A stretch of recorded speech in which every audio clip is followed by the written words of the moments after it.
Welcome back to your live continuing coverage of the New York International Auto Show 2015 on BeTerrific. I'm Michael Artsis. Thanks so much for joining us.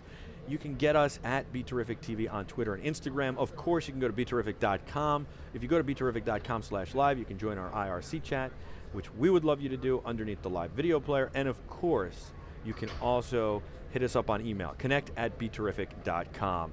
I've got Sims Thomas here. She is from Toyota. We had her on yesterday. You guys loved her. I love her. She's amazing. Thank you. Yesterday we talked a lot about Toyota, but there's a couple other things we can talk about today, including an announcement you guys just had, so I'm very excited about this. That's right. At 12:30 we had our press conference and we revealed the RAV4 as a hybrid. People have been wanting this car forever. It was always when you go to an auto show, people would come up and ask, can you get the RAV4 in a hybrid? Can you get the RAV4 in a hybrid? Voila, Toyota does listen. So yes, today we revealed the RAV4 as a hybrid. Now the RAV4 hybrid is the 8th hybrid that we're introducing into the hybrid family. You've got the Prius family. We have the Prius family, which consists of the Prius, 3rd generation, the Prius V, which is for versatility, the largest Prius that we have, the Prius C, which is kind of like the baby, now something for everyone. These Prius cars are the best as far as economical gas mileage. Those are the best of them. They were the original too. They were the original. The Prius, 3rd generation, was the first introduced here in the United States in 2000, came out in Japan in 1997. Gets right at 50 miles to the gallon. We have about 7 million hybrids on the road now, Toyota hybrids on the road. We have listened, as I said, of what they wanted. So we do have the 4 Prius, one for every size, along with the Prius plug-in that we discussed yesterday. Yep. And then we also have the Highlander, which is a hybrid as well, which is the larger SUV, so again, something for everyone. And then we have the Camry and the Avalon. And then today we introduced the RAV4 Hybrid, which is also going to fill a specific niche because it's a smaller SUV. It's a more affordable SUV too. And I think that Toyota has always been a brand about affordability, value proposition, and I think the customer base is amongst the most loyal customer base you could have in automobile. You're exactly right, Michael, because we do have a price point for everyone, all the way from the Yaris up to even the Land Cruiser that you and I were discussing just a few moments ago.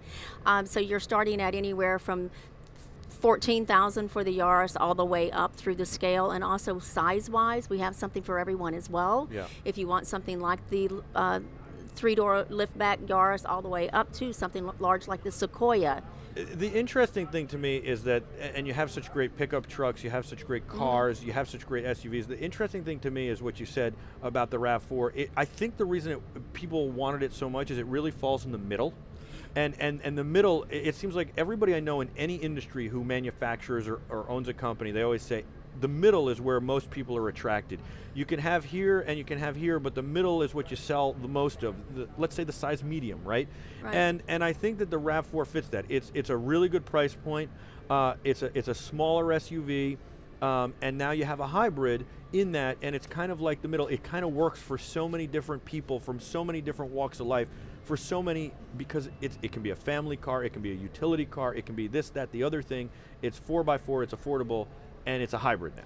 Absolutely. So now we've actually checked one more thing off that list, and now it's a hybrid. The RAV4, as you were saying, it does have all kinds of things going in its favor. Being a smaller SUV, it still has the largest cargo capacity of anything in its class. And with the new hybrid now, we're going to have it as our 8th hybrid. And when it comes out this fall, we know that it'll be a 2.5 liter engine. We know it's going to be a 4-cylinder. And we know it's going to have some amazing safety features, which I think is pretty cool. It's called Toyota Safety Sense. And out of that Toyota Safety Sense, 5 things are involved in it. You have pre-collision with pedestrian detection. What's that? Well, they have it to where you can actually, the car images on this radar images that it's a person. And so it'll go ahead and start applying the brakes. Now, we've had this technology in Lexus. We've never had it on our Toyotas. So I got to see this firsthand yesterday with the Oculus Rift goggles. I sat next to a crash test dummy in the car, put on the Oculus Rift goggles, and it was literally like I was in the car riding around. It was really an amazing and surreal experience. And the coolest part about the experience was that I could actually see these safety features in action without actually having to take a car out and, Right. and try and hit a pedestrian. And then you really understand how they work Right. when you do this experience. It also And- showed me how technology can really be used in such a great way in the Oculus Rift. It's virtual reality, right? Absolutely. I've never understood why I would want this, and now I'm like, this is great.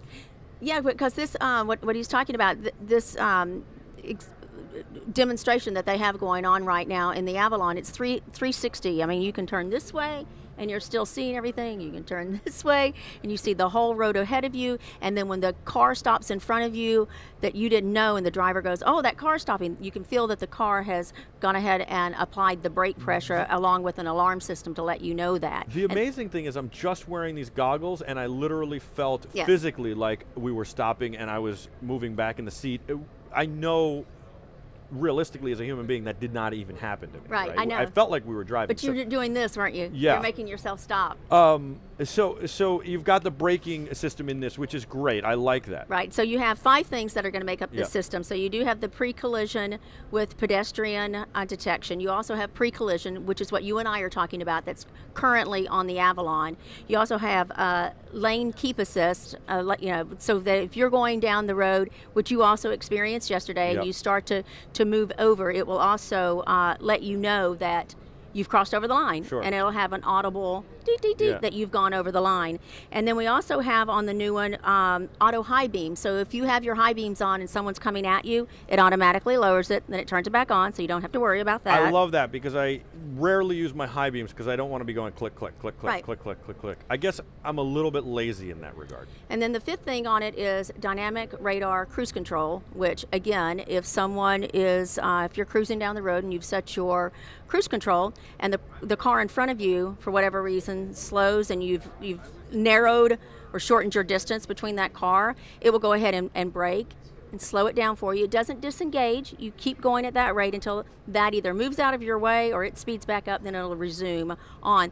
But the big news I think that Toyota announced today is that this system, this Toyota Safety Sense, they are going to make sure that it is in the majority of all of our cars Wow. by 2017 at $500. That is excellent. That, I mean, first of all, it's that's- very reasonable. That's thousands of dollars worth of technology that Yeah. they're offering for $500. I almost think that $500. you have to think of it as standard equipment as the consumer. You have to say, yes, that's what I want. Yes. And I'm willing to pay for it because that's very, very reasonable. I'm very impressed by that, and I love that Toyota's doing that and got it to a price point that people would say yes and wouldn't say no.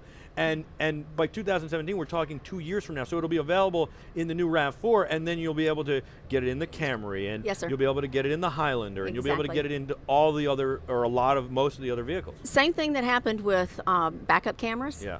Now, every new model that we have, every redesign, it'll be standard backup cameras. Same thing with blind spot monitoring. All of these safety features that you and I now, if I had a car from 10 years ago, it doesn't have any of Right. this. And now we have all of this at our fingertips, which every car from this point on will continue to have more and more safety features like this. I like this. I'm very excited about this. How do we know how many miles to the gallon we'll expect? No, the only statement that it's made is that it will have better gas mileage than, of course, any RAV4 has ever had. Sure.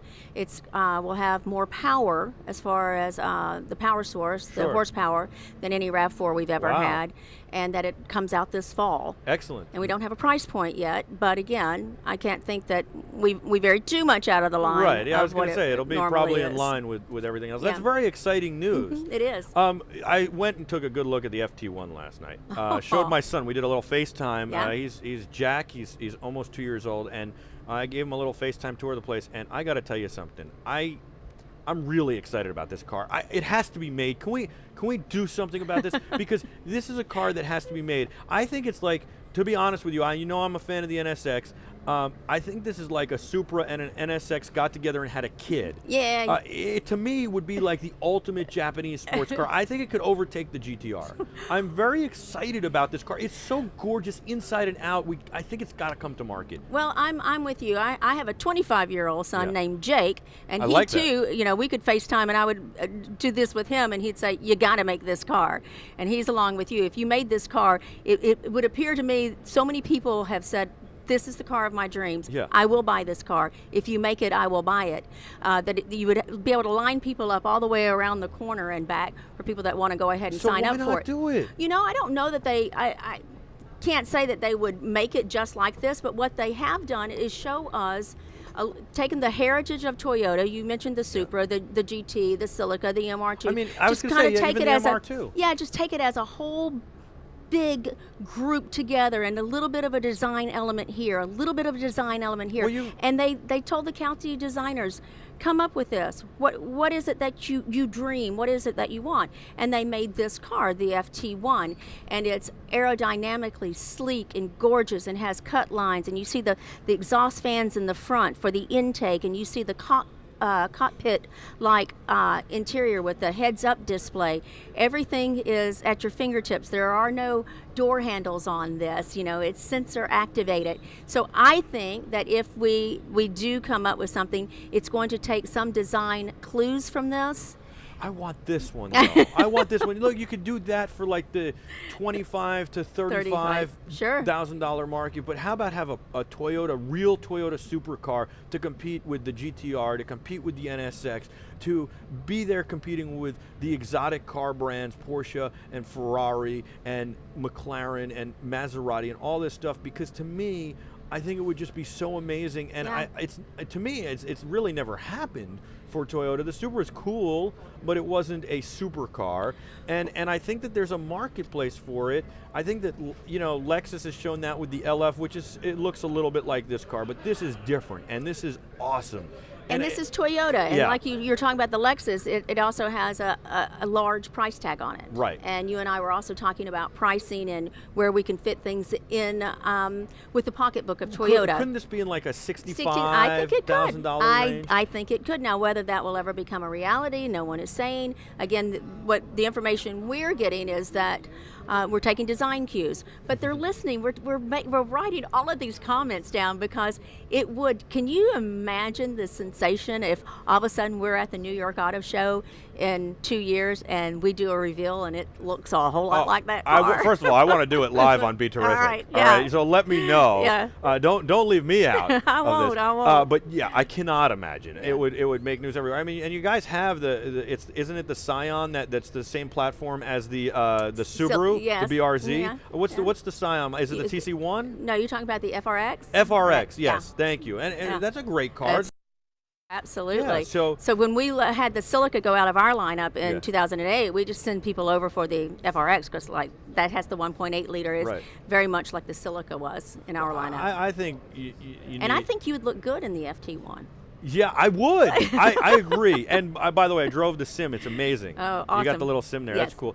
Thank you so much for coming on. Absolutely. I appreciate it. You're amazing. And it was a lot of fun. You were great. The audience loved you. Thank and you're you. welcome anytime. And hopefully we'll see you back here next year at the New York International Auto Show 2016. But I would like to stay in touch between now and then and get some updates and stuff like that. I'll do it, and we'll do it. Thank you. That's Sims Thomas from Toyota. I'm Michael Artsis. Thanks so much for joining us. We have a whole lot more coming at you, so don't go anywhere. This is your live BeTerrific continuing coverage of the New York International Auto Show 2015. We'll be back right after this. Thanks so much for watching. Keep it locked here.